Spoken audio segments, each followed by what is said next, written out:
In the late winter of 1860, the United States was crumbling. 11 southern states had left to form the Confederacy and attacked the Union Fort Sumter in Charleston, South Carolina. Now, with the capital of the Confederacy, Richmond, Virginia, only 120 miles from Washington, D.C., Jefferson Davis and Abraham Lincoln were both quickly amassing a huge buildup of troops in northern Virginia.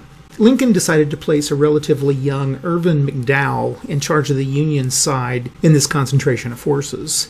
Now, McDowell was only a major, and he came entirely from a staff background rather than having any experience in field command.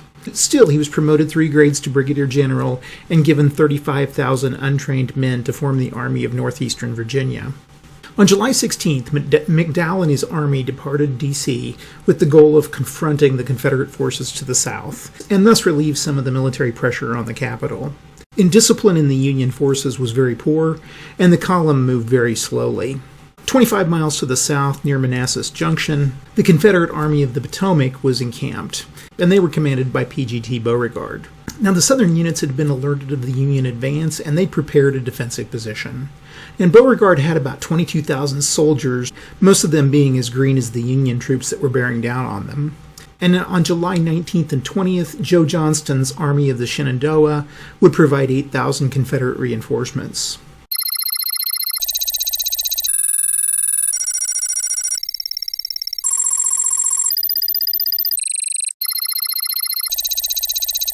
On 2:30 in the morning of July 21st, McDowell sent 2 divisions from Centerville along the Warrenton Turnpike, and these divisions would then turn northwest towards Sudley Springs to get around the Confederates' left flank. Now, Tyler's division of about 8,000 marched directly towards the Stone Bridge. Problems soon emerged when all these units began to entangle themselves due to inexperience and poor planning, and Tyler wasn't able to reach the Stone Bridge until 9 a.m., and the 2 divisions sent to Sudley Springs were unable to cross until 9:30.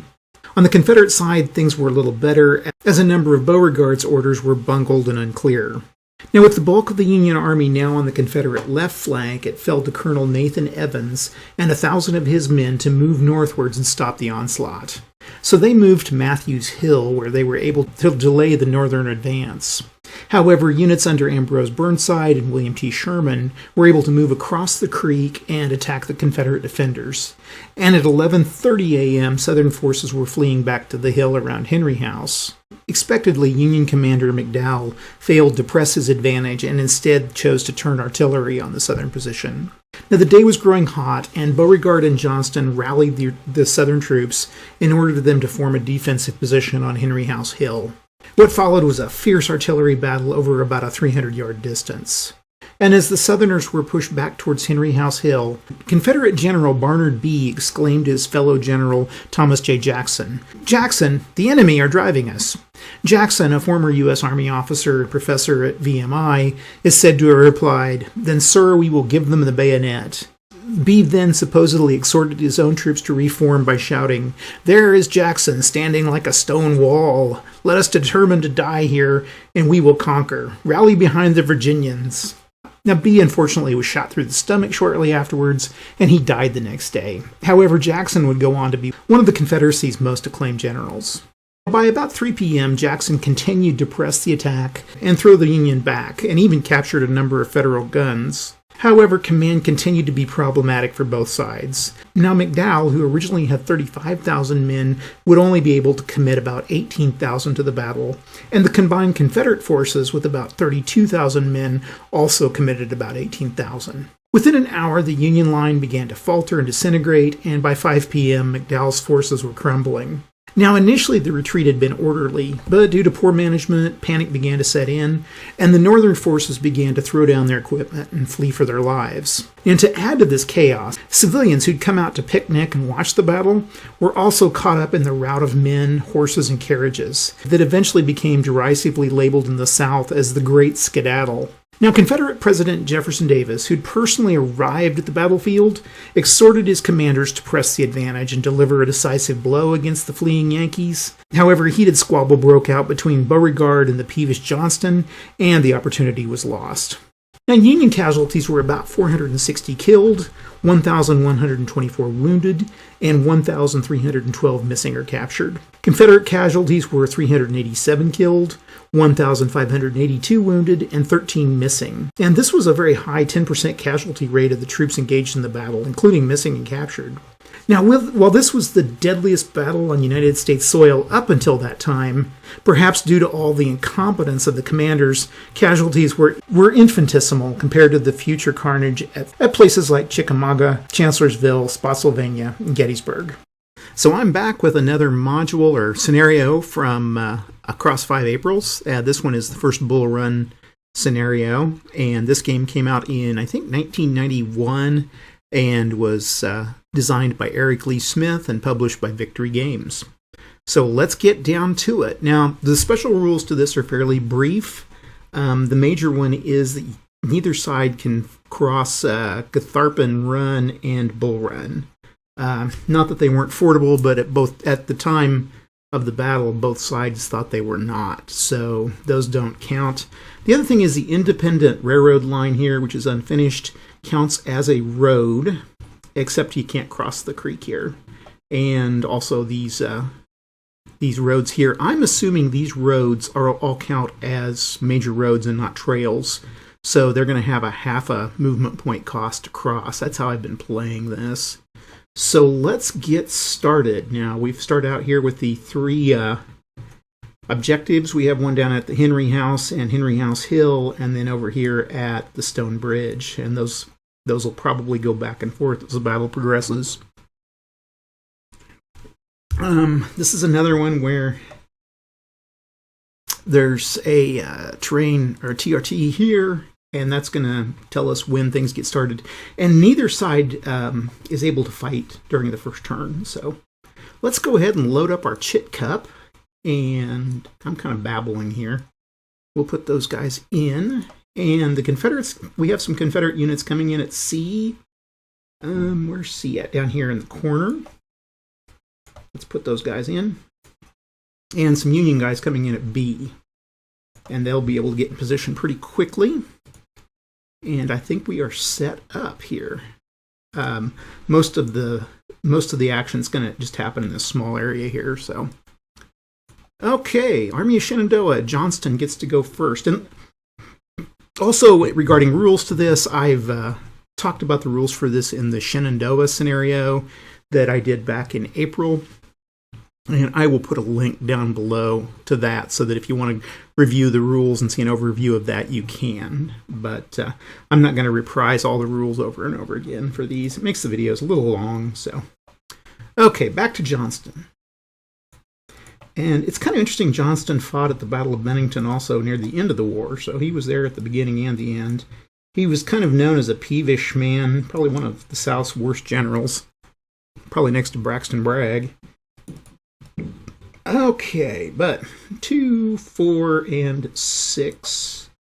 And then these guys can move 8 and 8, and that's the full stacking for those guys. I'll indicate they've moved. We've got Tyler's 1st Division. This is a really short turn, so I always count that first hex as a full hex that they come in on. So 1, 2, 4, and 6, and we will bring... Now, I don't think... What we're going to do, I think, is I'm going to go... Let's see, we're going to go 2...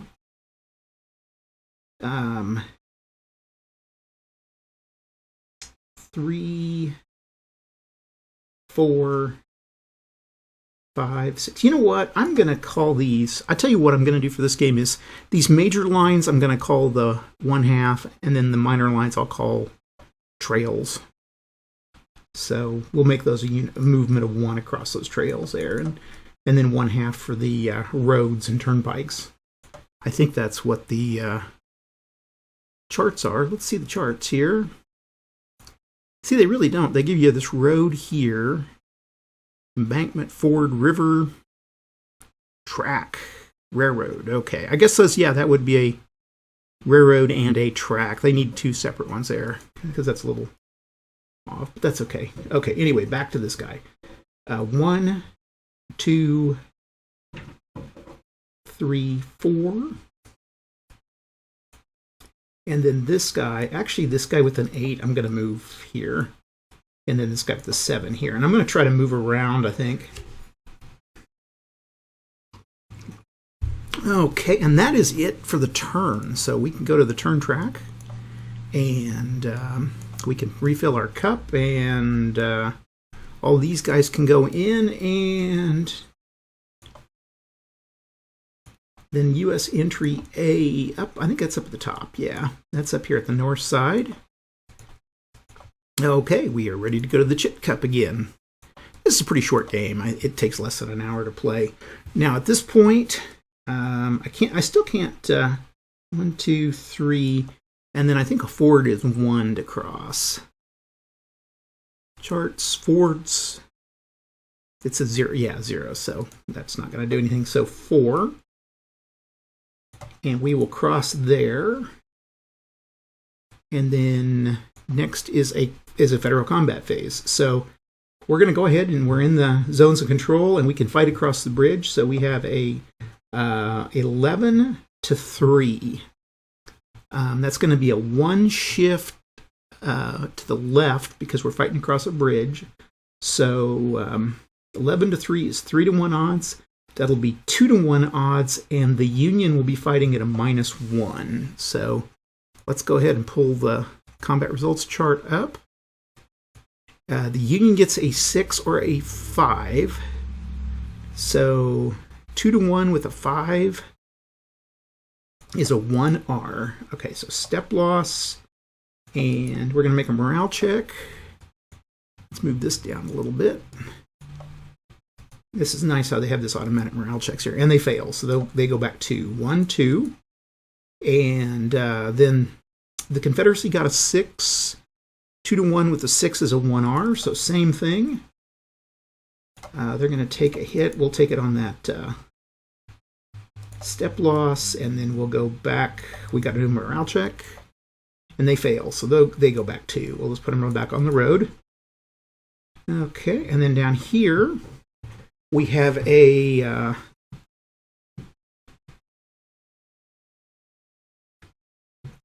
let's see, that's going to be a 12 to 6 or 2 to 1 odds straight up.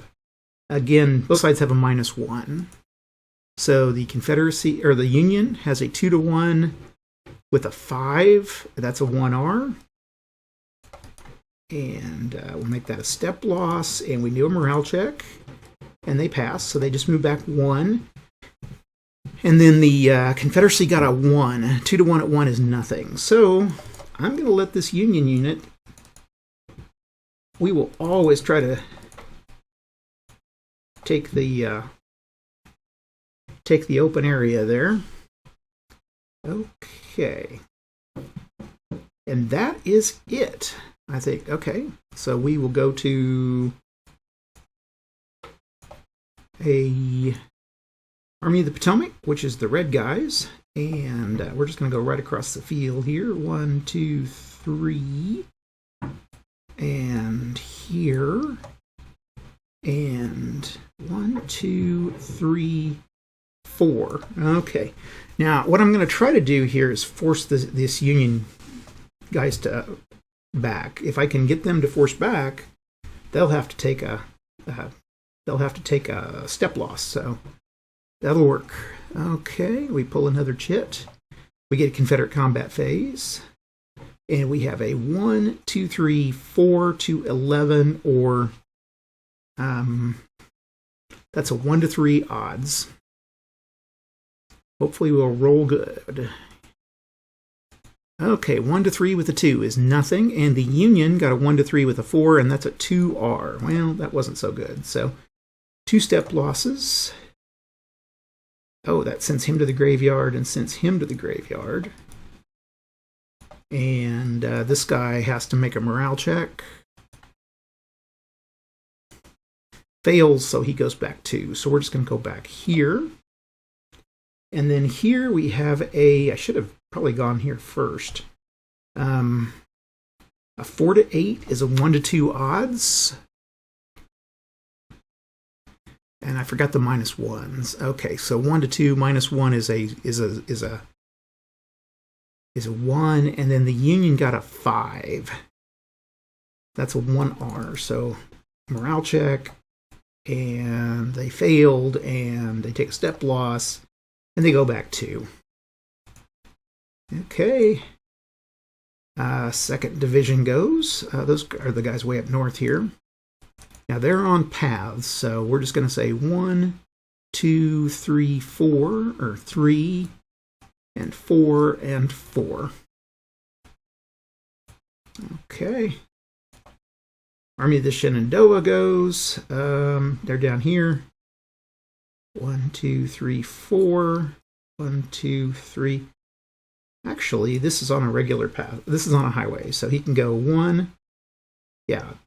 So he will move up into place here, and then 1,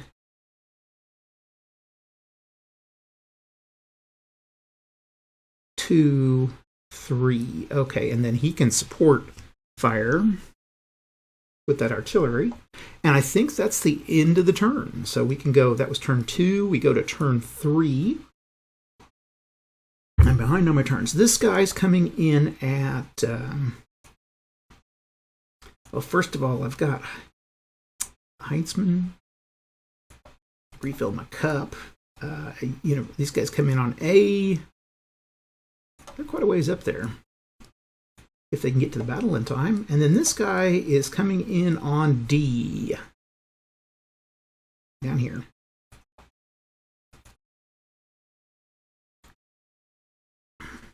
Okay.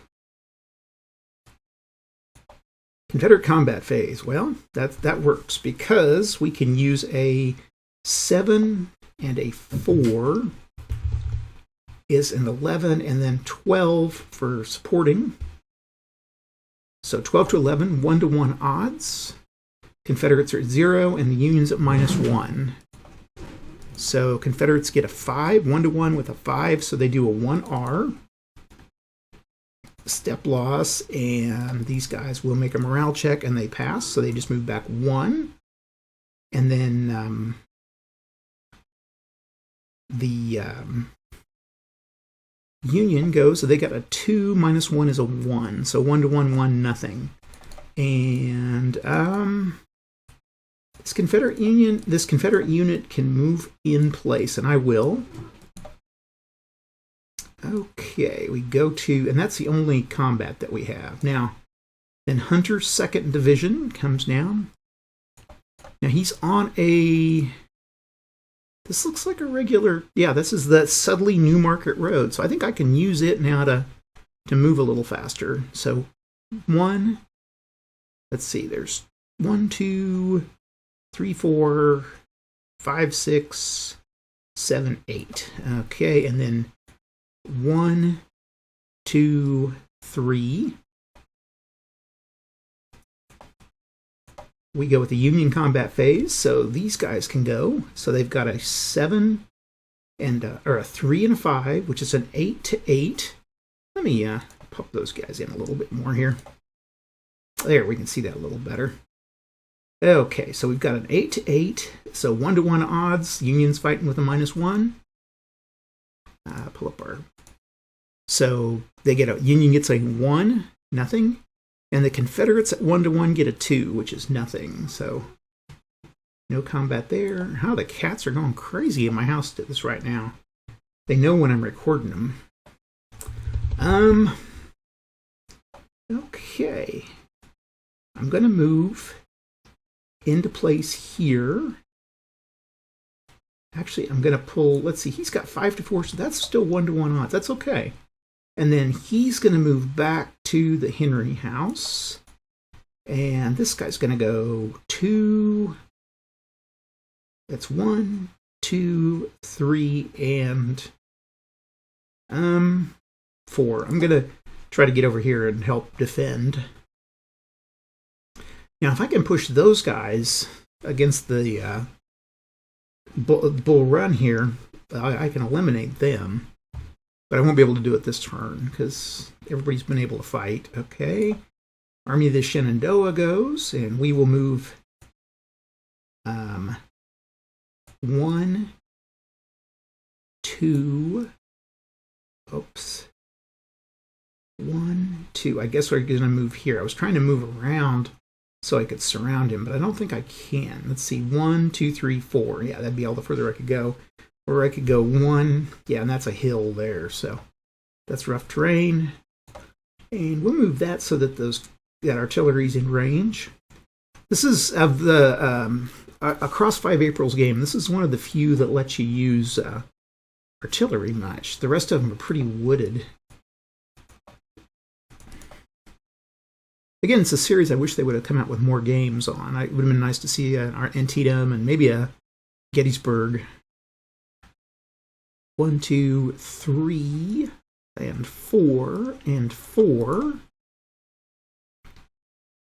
But they never did. Okay, I think maybe Decision Games came out with redid this. I'm not sure.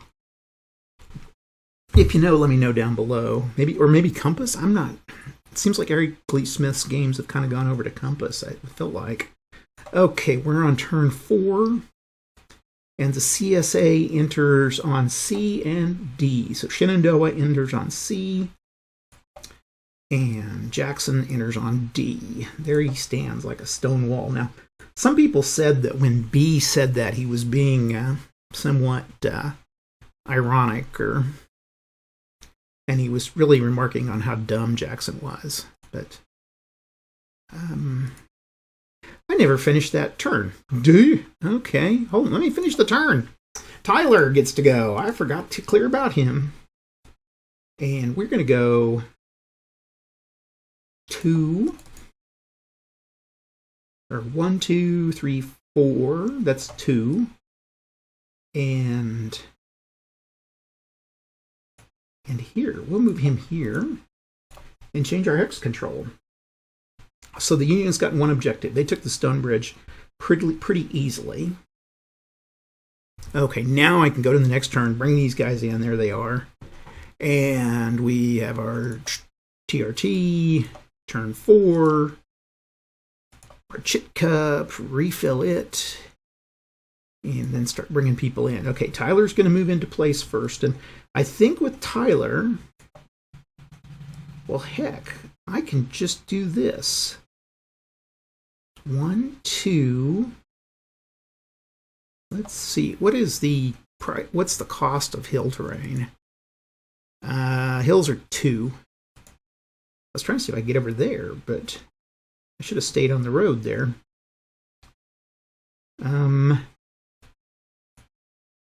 Let's just move into place here. Now that means that, yeah, that should work. Okay. Union combat phase, which we want. Okay, so we're going to have these guys fight here. This guy's going to have to fight 3 to 8, which is not going to be good, so I'm going to withdraw from combat. This guy can't withdraw from combat, so... Oh, now he has to fight both of those guys, so, well, we better stay in place.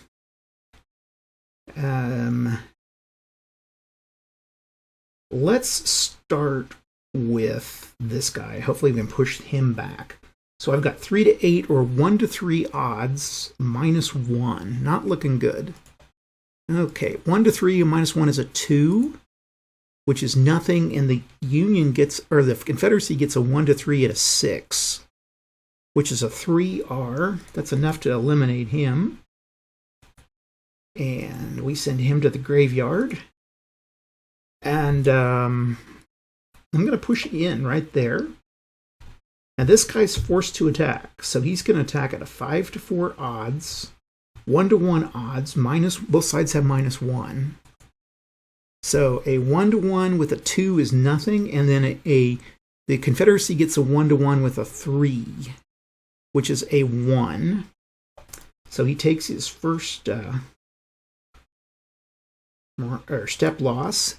Now he has to make a morale check, and if he has to retreat, we have a problem because he can't retreat out into a free area. He's surrounded. So Well, let's roll for it. And morale check, he fails. So that eliminates him because he'd take a step loss for that. So we can send him to the graveyard, and this guy will move in place. And then we got a 9 to 5. So we got 1 to 1, again, -1. So a 5. 1 to 1 with a 5 is a 1R. Step loss. We do a morale check, and he fails and goes back 2. And then they took a 6. The Union took a 6, so 1 to 1 with a 6 is a 2R. Not looking good for the Union here. Step loss, and that's going to send that artillery unit to the graveyard. We make a morale check, and he passes, so he just goes back 1.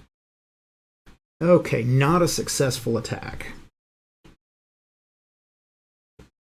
Now the Confederacy can go. I think I've moved all of Tyler's, yeah.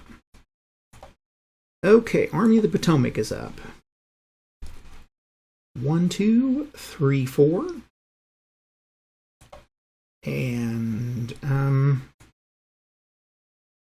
if I can do this without attacking, let's move this guy. Let's see, 1, 2, 3, 4.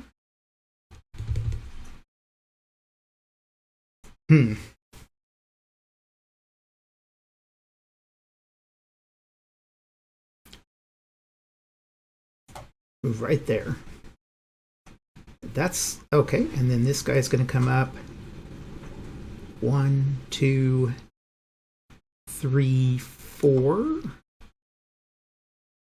That's it. Okay. And this has very few units. Yeah, I'm glad we didn't move that guy into place because he would have probably got him wiped out. So, Confederate combat. There's no Confederate combat. Army of the Shenandoah moves. And at this point, I am going to move into place. Move this guy into place. 1, 2.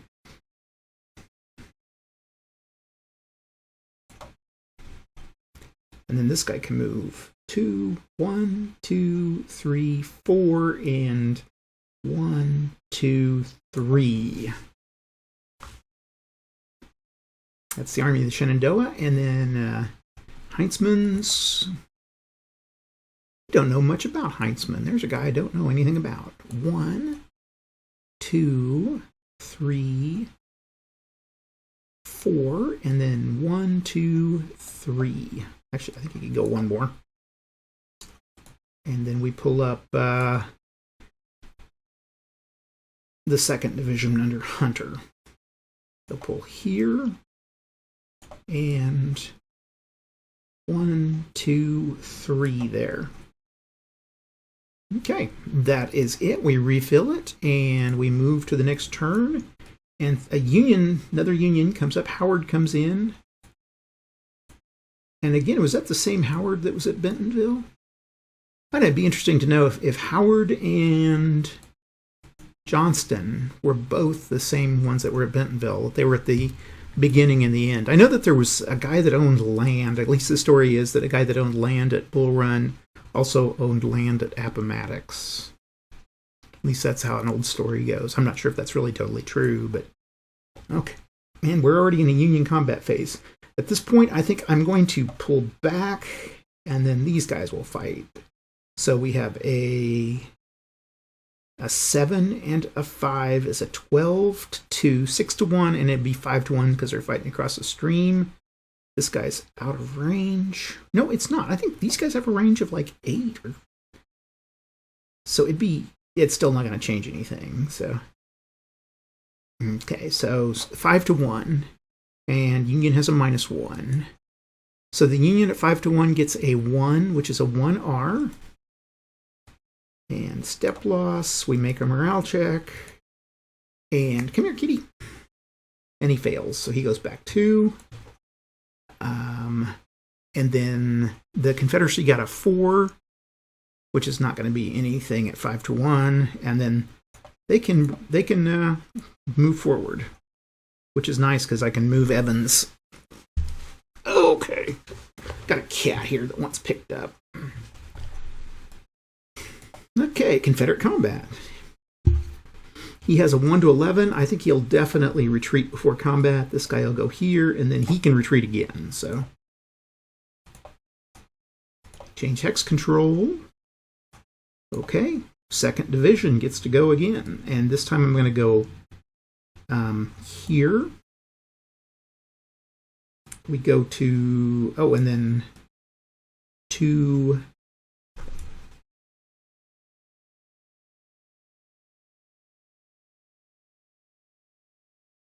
he can move here. Okay, and then finally this guy. The nice thing is this game does go back and forth a little bit. 2, 4, 6. He's still got 2 more he can go. Let's move into place here. And then when this guy gets here, he can go. I think he could go. I don't think he can go there. Okay, and then this guy's going to go 1, 2, 3, 4, 5, 6. Okay, the Union has got to go. The Confederate Army of the Potomac. What we're going to do is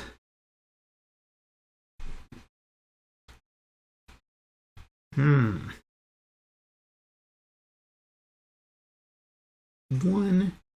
2, 3, 4, and then 1, 2, 3, 4. And 1st Division is going to move here. So the Union now controls all 3 of those places. The objectives. Okay, refill the cup. We go to our TRT, and this time Jeb Stuart comes in. And he's coming in down at C.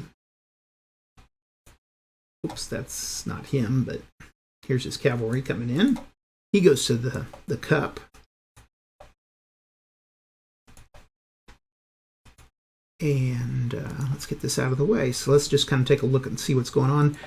This we can change hex control here, and we got the hex control there changed. Okay. Confederacy's going to have a little bit of a task getting these guys off those hexes. Real quick, the charts say hills are 1 to the left. Okay. So we'll pull from the chits. 1, 2, and 3. I don't know if they'll have line of sight or not, but let's take a look here. Nope, they won't there. I'm going to say they will here. Well, does hill terrain block line of sight? Let's check our charts here. Hill terrain. Doesn't say. Doesn't say. It might, because this would be a higher elevation. Let's just say it will in this case. We'll just have to kind of use our best judgment here, and that which is always the thing to do. So I have a 6 and a 5 is an 11 to 1. So 6 to 1 odds. And we shift 1 to the left. So 5 to 1 odds. Okay, Union gets a 4 at 5 to 1, which is a 3R. That's going to send him to the graveyard. And a 5 at 5 to 1 is nothing. Okay, here we've got a 12 to 6, 2 to 1 odds. So that comes out to be 1 to 1, I think. Yeah, he's in the woods. So 1 to 1 odds minus 1 is 1, nothing. And then a 1 to 1 with a 2 is going to be a 1 that these guys are going to have to take. So they take a step loss, and they make a morale check and pass. So they, both sides hold their position. Okay, we go to a Stuart's cavalry, and they can come quite a ways. They can go 12. 1, 2, 3, 4, 5, 6, 7, 8, 9, 10, 11, 12.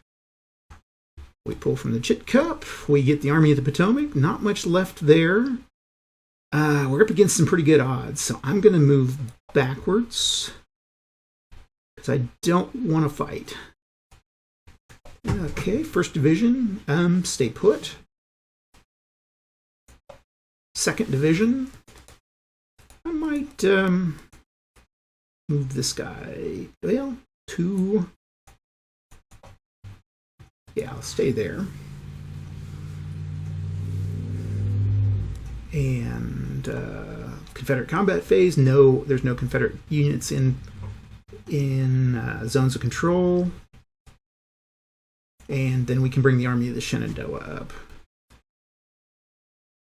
And we are going to go here. And here. And here. And here. Let's see, 1, 2, 3. And so that's going to be 1, 2, 3. Yeah, that'll work. And then this guy gets to move 6. So he's 1, 2, 3, 4, 5, 6. Okay, that is the end of turn. Again, this game moves pretty fast. And Army of the Potomac will come in at C, and then these guys, Early and Smith, will come in at D. So C and D. And we start with Tyler. I think Tyler will take his position here. Excuse me. Yeah, they're actually, when I'm doing this, they're burning fields today, and man, it's creating a lot of smoke in the air. 7, 8, 9 to 17. So 9 to 17 is going to be 1 to 2 odds. That'd be shift to a 1 to 3. I'd have to get at least a 5, and I think I'm going to wait. So pull back here. These guys have pulled, he's avoided combat, so I will move into place here. Change hex control. Oh, I can't. I'm sorry. Oh, wait, then I can hear in just a second. Okay, Union combat, nothing. And whoops, first, I don't know what I'm doing there. Okay, now 3rd Division, gonna stay put. Army of the Shenandoah.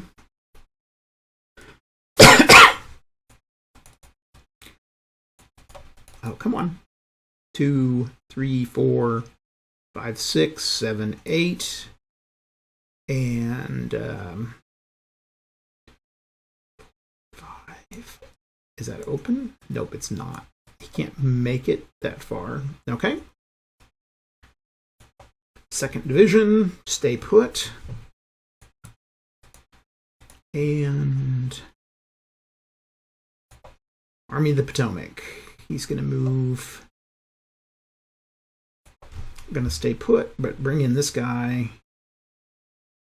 2, 4, 6, and 8. 3 to 12. I don't think I want to do that yet. We're going to wait. Hold off and wait. Okay, now this cavalry unit.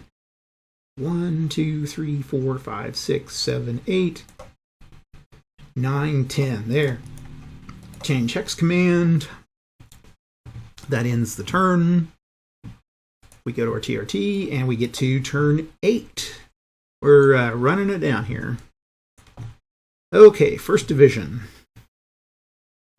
If I move here, I've got 4 to 11. 1 to 3 odds. Not going to be good. I need to hold that position, though.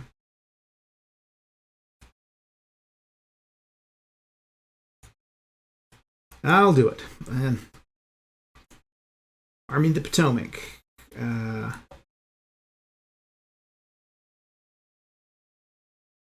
Well,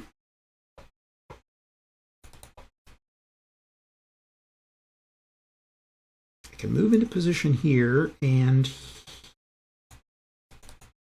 I can move in here.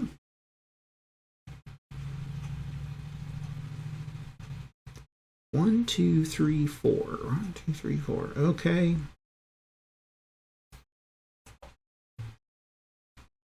Hopefully that'll work. 1, 2, 3, 4. He can move into position. And this guy's still got his move. Whoop, I didn't let that guy. That guy has no way he can move, so forget that. Okay. 2, 3, 4, 5, 6. Okay, now Hintzman's going to stay place. Let's go 1, 2. I think it's all the further I can go. 3, I think I can go here. Okay. Okay, Union combat. So let's see what we can do. Let's go ahead and we're going to try to fight these guys off. Generally, that doesn't work so well in this game, but let's see what we can do. So I've got 2 and 6 and 5. So that's 13 to 13. Okay, 1-to-1 odds, but we're going to make it 1-to-2. Union fights at a -1. So 1-to-2 with a 1 is nothing and a 1 is nothing. So neither side does any damage. Okay, here we have a 9-to-2, 4-to-1. Shifts over for a 3-to-1, -1. So a 3-to-1, 4 is a 3-to-1, 3. That's a 1R. So this guy's eliminated. And then the Confederacy got a 3. 3-to-1 with a 3. Nothing. Okay. And then here we have a 4-to-11. That's a 1-to-4 odds. And a 1-to-4 with a 4 is nothing. And then a 1-to-4 with a 2 is a 2R. So this guy is eliminated. And this guy can move in and take that, take the hex. Okay, so, well, it was kind of a trade-off there. Okay, Confederates can go. So we've got a 7-to-5. That's going to be 1-to-2. I'll pull back. Here we've got a 7 or an 8 to 17, 18, 19, 20, 21. I think I'll pull back there too. And Hunter's not going to do anything. The Army of the Shenandoah will pull up here. And Jeb Stuart's cavalry is going to stay put where he's at. Refill our cup, go to our next turn, and at the end of this turn we do victory determination, so we'll see how we do. We draw our chit, and it's the Army of the Potomac, and they will definitely move into place here, and then 2, 4, 5, that's, I can't go any further. Second Division for Hunter is going to move into place here. And this guy's going to move up here. Okay. Third Division, Heintzman, nothing. Jeb Stuart's cavalry stays in place. Confederate combat phase. Okay. Didn't really, I needed to move those guys. That's okay. Yeah, let's, we'll do it. We'll do 4 to... The thing is, I really need to try to take this position here. And that's a... Yeah, it's not going to do much, so we're just going to pull back and pull back. And then here we'll do an 8 to 10, 1-to-2, so that's 1-to-3 odds. And we get a 1. Nothing. And then a 1-to-3 with a 2 minus 1 is 1. Is a 1 that I have to take. So I'll let this guy take a step loss. And he has to make a morale check, which he fails, so he goes backwards. Okay. And then Army of the Shenandoah moves into place. So move this guy, this guy, this guy will move back. And then First Division's gone. We'll just remove him. And Union combat phase. Okay, so they've got a 4 to... That's a 1-to-4 odds that they would have. Pull back, and this guy will definitely move into place.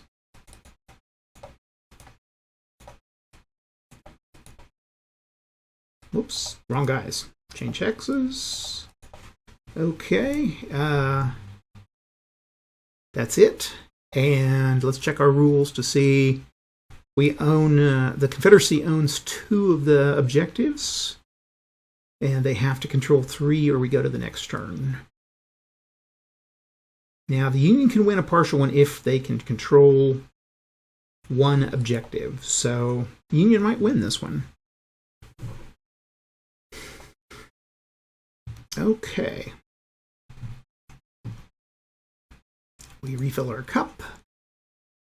We go to our turn track, and this is going to be turn 10. So, if the Union can hold this position, they win the game. If they lose it, they lose the game. So this Army of the Potomac is going to move into place here and here. The Union combat phase. Okay. Well, I've got to fight here. I don't have any real choice. I guess and I've really got to fight at all these places. So we're going to have a 6 to 8, 1 to 2, and that's a 1 to 3. So a 1 to 3 with a 3 minus 1 is a 2, nothing. And then a 1 to 3 with a 6 is a 3R. So this guy is, I think those guys are eliminated. Step loss, step loss, step loss. So those guys are eliminated.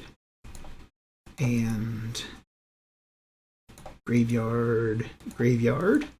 I will push right there. I will definitely move into position. Okay, now this Union unit has to fight against 7 to 15. So 1 to 2 odds, it'll be 1 to 3 odds. And they get a 3, so that's a 2. 1 to 3 with a 2 is nothing, and then a 1 to 3 with a 4 is a 2R. So this guy is eliminated. And then this guy has 11 to 6, so 1 to 1, it'd be 1 to 2. Both sides subtract 1. 1 to 2 with a 4 is a 1, so this guy takes a step loss. And makes a morale check and passes. Oh, and this guy they can advance. I forgot that. And then a 5 minus 1 is a 4. So 1 to 2 with a 4 is a 1R. So step loss. And we make a morale check and they pass. So they only go back 1. And then this artillery has to go 2 to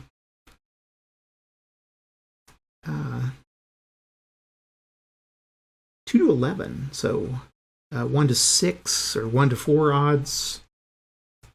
1 to 4 minus 1 is a 1, nothing, and a 3. A 1 to 4 with a 3 is a 2R, so he's eliminated.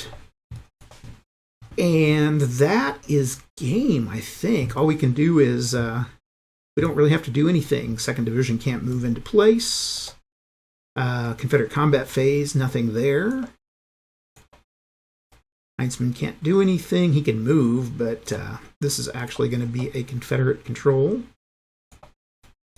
And with the Confederacy having those 3 under their control again, they win the game. So it pretty much kind of follows the original battle plan. Then that way, they didn't move the Union back across here or anything, and the Union didn't rout from the battle, but it gets the idea to cross.